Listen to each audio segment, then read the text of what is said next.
The 39th Law. Stir up waters to catch fish. Judgment. Anger and emotion are strategically counterproductive. You must always stay calm and objective. But if you can make your enemies angry while staying calm yourself, you gain a decided advantage. Put your enemies off balance. Find the chink in their vanity through which you can rattle them, and you hold the strings. Transgression of the law. In January of 1809, an agitated and anxious Napoleon hurried back to Paris from his Spanish wars. His spies and confidants had confirmed a rumor that his foreign minister, Talleyrand, had conspired against him with Fouché, the minister of police. Immediately on arriving in the capital, the shocked emperor summoned his ministers to the palace. Following them into the meeting right after their arrival, he began pacing up and down and started rambling vaguely about plotters working against him, speculators bringing down the stock market, legislators delaying his policies, and his own ministers undermining him. As Napoleon talked, Talleyrand leaned on the mantelpiece, looking completely indifferent. Facing Talleyrand directly, Napoleon announced, "For these ministers, treason has begun when they permit themselves to doubt." At the word treason, the ruler expected his minister to be afraid. But Talleyrand only smiled, calm and bored. The sight of a subordinate apparently serene in the face of the charges that could get him hanged pushed Napoleon to the edge. There were ministers, he said, who wanted him dead. And he took a step closer to Talleyrand, who stared back at him unfazed. Finally, Napoleon exploded. "You are a coward!" he screamed in Talleyrand's face. "A man of no faith. Nothing is sacred to you. You would sell your own father. I have showered you with riches, and yet there is nothing you would not do to hurt me." The other ministers looked at each other in disbelief. They had never seen this fearless general, the conqueror of most of Europe, so unhinged. "You deserve to be broken like glass," Napoleon continued, stamping. "I have the power to do it, but I have too much contempt for you to bother. Why didn't I have you hanged from the gates of the Tuileries? But there is still time for that." Yelling, almost out of breath, his face red, his eyes bulging, he went on. "You, by the way, are nothing but shit in a silk stocking. What about your wife? You never told me that San Carlos was your wife's lover." "Indeed, sire, it did not occur to me that this information had any bearing on your Majesty's glory or my own," said Talleyrand calmly, completely unflustered. After a few more insults, Napoleon walked away. Talleyrand slowly crossed the room, moving with his characteristic limp. As an attendant helped him with his cloak, he turned to his fellow ministers, all afraid they would never see him again, and said, "What a pity, gentlemen, that so great a man should have such bad manners." Despite his anger, Napoleon did not arrest his foreign minister. He merely relieved him of his duties and banished him from the court, believing that for this man, humiliation would be punishment enough. He did not realize that word had quickly spread of his tirade, of how the emperor had completely lost control of himself, and how Talleyrand had essentially humiliated him by maintaining his composure and dignity. A page had been turned. For the first time, people had seen the great emperor lose his cool under fire. A feeling spread that he was on the way down. As Talleyrand later said, "This is the beginning of the end." Interpretation. This was indeed the beginning of the end. Waterloo was still 6 years ahead, but Napoleon was on a slow descent to defeat, crystallizing in 1812 with his disastrous invasion of Russia. Talleyrand was the first to see the signs of his decline, especially in the irrational war with Spain. Sometime in 1808, the minister decided that for the future peace of Europe, Napoleon had to go, and so he conspired with Fouché. It is possible that the conspiracy was never anything more than a ploy, a device to push Napoleon over the edge. For it is hard to believe that two of the most practical men in history would only go halfway in their plotting. They may have been only stirring the waters, trying to goad Napoleon into a misstep. And indeed, what they got was the tantrum that laid out his loss of control for all to see. In fact, Napoleon's soon famous blow-up that afternoon had a profoundly negative effect on his public image. This is the problem with the angry response. At first, it may strike fear and terror, but only in some. And as the days pass and the storm clears, other responses emerge. Embarrassment and uneasiness about the shouter's capacity for going out of control, and resentment of what has been said. Losing your temper, you always make unfair and exaggerated accusations. A few such tirades, and people are counting the days until you're gone. In the face of a conspiracy against him, a conspiracy between his two most important ministers, Napoleon certainly had a right to feel angry and anxious. But by responding so angrily and so publicly, he only demonstrated his frustration. To show your frustration is to show that you have lost your power to shape events. It is the helpless action of the child who resorts to a hysterical fit to get his way. The powerful never reveal this kind of weakness. There were a number of things Napoleon could have done in this situation. He could have thought about the fact that two eminently sensible men had had reason to turn against him, and could have listened and learned from them. He could have tried to win them back to him. He could even have gotten rid of them, making their imprisonment or death an ominous display of his power. No tirades, no childish fits, no embarrassing after effects, just a quiet and definitive severing of ties. Remember, tantrums neither intimidate nor inspire loyalty. They only create doubts and uneasiness about your power. Exposing your weakness, these stormy eruptions often herald a fall. Observance of the law. By the late 1920s, Haile Selassie had nearly achieved his goal of assuming total control over Ethiopia, a country he felt needed strong and unified leadership. As regent of the Empress Zauditu, stepdaughter of the late queen and heir to the throne, Selassie had spent several years weakening the power of Ethiopia's various warlords. Now only one real obstacle stood in his way: the Empress and her husband, Ras Gugsa.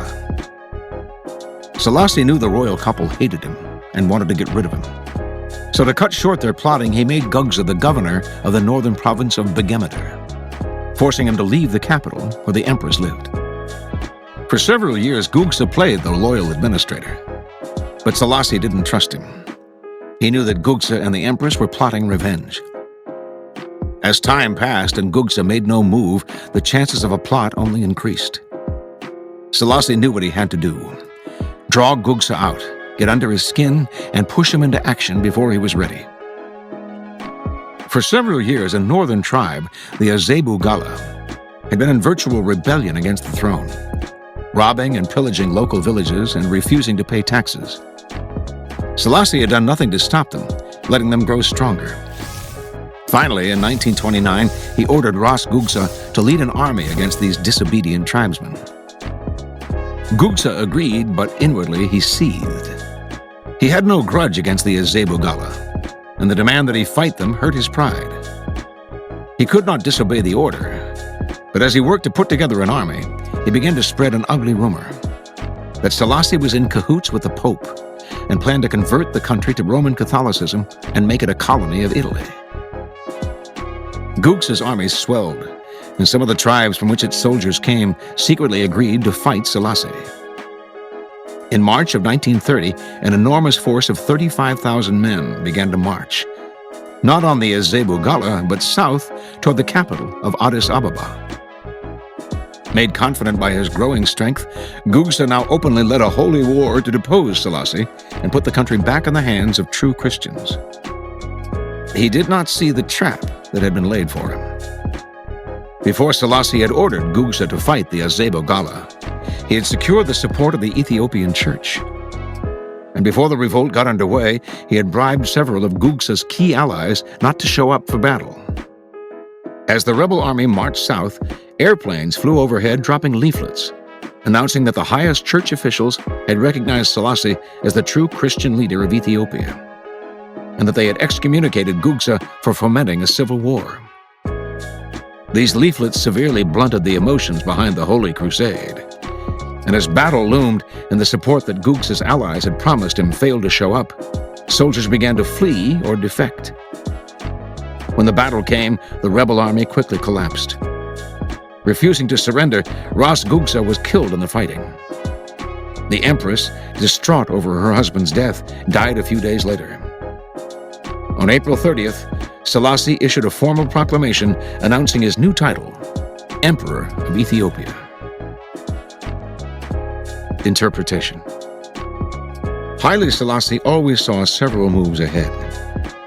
He knew that if he let Ras Gugsa decide the time and place of the revolt, the danger would be much greater than if he forced Gugsa to act on Selassie's terms.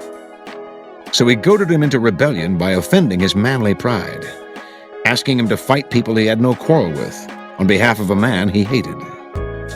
Thinking everything out ahead, Selassie made sure that Gugsa's rebellion would come to nothing, and that he could use it to do away with his last two enemies. This is the essence of the law. When the waters are still, your opponents have the time and space to plot actions that they will initiate and control. So stir the waters, force the fish to the surface, get them to act before they're ready, steal the initiative. The best way to do this is to play on uncontrollable emotions: pride, vanity, love, hate. Once the water is stirred up, the little fish cannot help but rise to the bait. The angrier they become, the less control they have. And finally, they are caught in the whirlpool you have made, and they drown. As Sun Tzu said, a sovereign should never launch an army out of anger. A leader should never start a war out of wrath. Keys to power. Angry people usually end up looking ridiculous, for the response seems out of proportion to what occasioned it. They have taken things too seriously, exaggerating the hurt or insult that has been done to them. They are so sensitive to slight that it becomes comical how much they take personally. More comical still is their belief that their outbursts signify power. The truth is the opposite. Petulance is not power. It is a sign of helplessness. People may temporarily be cowed by your tantrums, but in the end they lose respect for you. They also realize they can easily undermine a person with so little self-control. The answer, however, is not to repress our anger or emotional responses, for repression drains us of energy and pushes us into strange behavior. Instead, we have to change our perspective.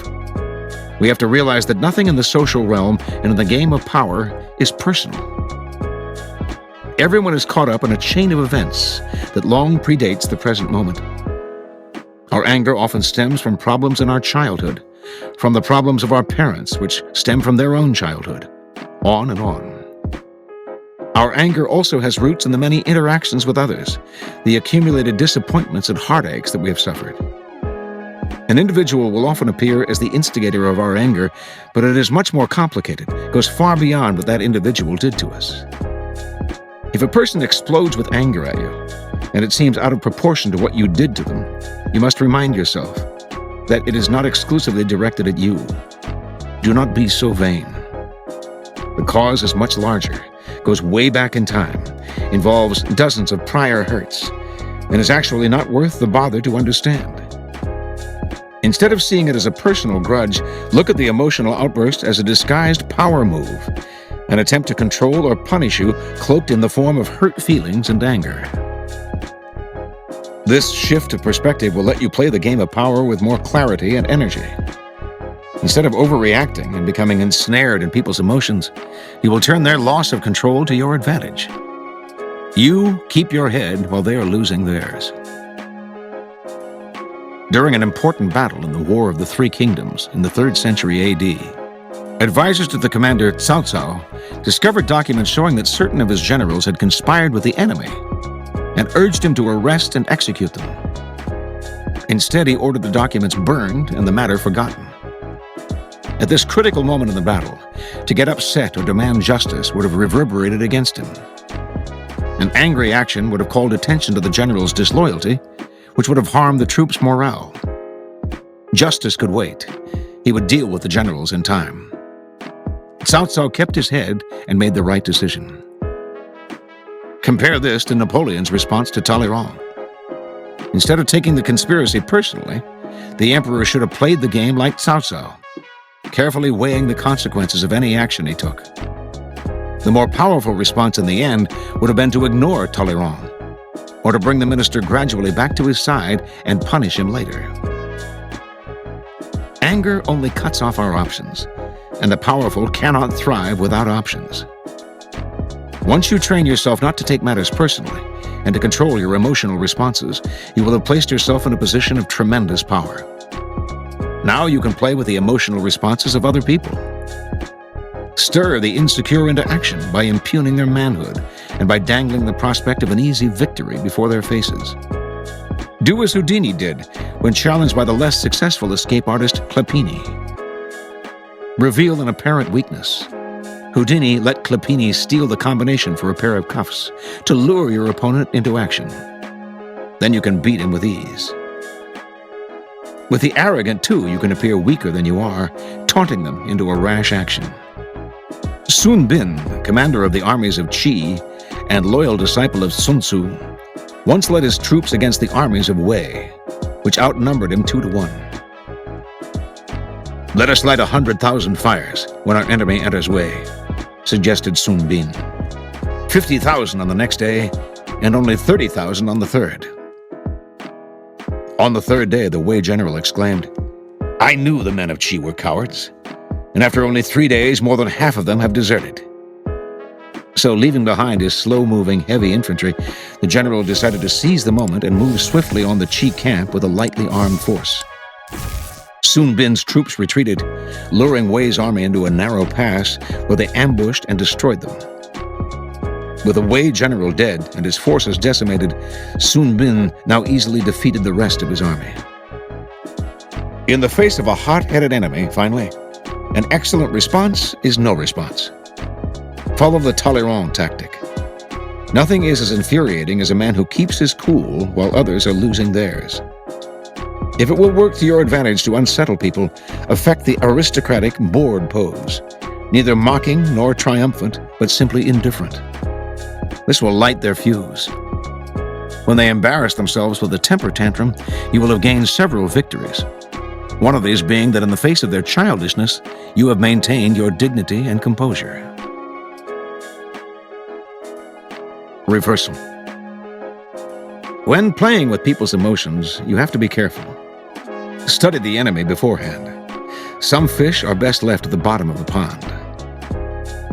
The leaders of the city of Tyre, capital of ancient Phoenicia, felt confident they could withstand Alexander the Great, who had conquered the Orient but had not attacked their city, which stood well protected on the water. They sent ambassadors to Alexander, saying that although they would recognize him as emperor, they would not allow him or his forces to enter Tyre. This, of course, enraged him, and he immediately mounted a siege. For 4 months, the city withstood him, and finally he decided that the struggle was not worth it, and that he would come to terms with the Tyrians. But they, feeling that they had already baited Alexander and gotten away with it, and confident that they could withstand him, refused to negotiate. In fact, they killed his messengers. This pushed Alexander over the edge. Now it didn't matter to him how long the siege lasted, or how large an army it needed. He had the resources and would do whatever it took. He remounted his assault so strenuously that he captured Tyre within days, burned it to the ground, and sold its people into slavery. You can bait the powerful and get them to commit and divide their forces, as Sun Bin did. But test the waters first. Find the gap in their strength. If there is no gap, if they are impossibly strong, you have nothing to gain and everything to lose by provoking them. Choose carefully whom you bait, and never stir up the sharks. Finally, there are times when a well-timed burst of anger can do you good. But your anger must be manufactured and under your control. Then you can determine exactly how and on whom it will fall. Never stir up reactions that will work against you in the long run. And use your thunderbolts rarely, to make them the more intimidating and meaningful. Whether purposefully staged or not, if your outbursts come too often, they will lose their power. Here are some further reflections on this law. From Cha-no-yu, the Japanese tea ceremony. Itakura Shigemune grinds his own tea. The Kyoto Shoshidai Itakuro Suo no Kame Shigamune was very fond of cha no yu, the tea ceremony, and used to grind his own tea while sitting in the court as judge. And the reason was this. He once asked a friend of his, who was his companion in cha no yu, a tea merchant named Eiki, to tell him frankly what was the public opinion about him. "Well," said Eiki, "they say that you get irritated with those who don't give their evidence very clearly and scold them. And so people are afraid to bring lawsuits before you, and if they do, the truth does not come out." "Ah, I'm glad you have told me that," replied Shigamune. "For now that I consider it, I have fallen into the habit of speaking sharply to people in this way. And no doubt humble folk and those who are not ready in speech get flurried and are unable to put their case in the best light. I will see to it that this does not occur in the future." So after this, he had a tea mill placed before him in court, and in front of it the paper-covered shoji were drawn too. And Shigamune sat behind them and ground the tea, and thus kept his mind calm while he heard the cases. And he could easily see whether his composure was ruffled or not by looking at the tea, which would not fall evenly ground to the proper consistency if he got excited. And so justice was done impartially, and people went away from his court satisfied. From Arthur Schopenhauer. If possible, no animosity should be felt for anyone. To speak angrily to a person, to show your hatred by what you say or by the way you look, is an unnecessary proceeding, dangerous, foolish, ridiculous, and vulgar. Anger or hatred should never be shown, otherwise than in what you do. And feelings will be all the more effective in action insofar as you avoid the exhibition of them in any other way. It is only the cold-blooded animals whose bite is poisonous. From Fables by Jonathan Birch. The Monkey and the Wasp. A monkey, whilst munching a ripe pear, was pestered by the bare-faced importunities of a wasp, who nolens volens would have apart. After threatening the monkey with his anger if he further hesitated to submit to his demand, he settled on the fruit, but was soon knocked off by the monkey. The irritable wasp now had recourse to invective, and after using the most insulting language, which the other calmly listened to, he so worked himself up into violent passion that, losing all consideration of the penalty, he flew to the face of the monkey, and stung him with such rage that he was unable to extricate his weapon, and was compelled to tear himself away, leaving it in the wound, thus entailing on himself a lingering death, accompanied by pains much greater than those he had inflicted. From Kenko, Essays in Idleness. Ditch High Priest. Kinyo, an officer of the second rank, had a brother called the High Priest Ryogaku, an extremely bad-tempered man. Next to his monastery grew a large nettle tree, which occasioned the nickname people gave him, the Nettle Tree High Priest. "That name is outrageous," said the high priest, and cut down the tree.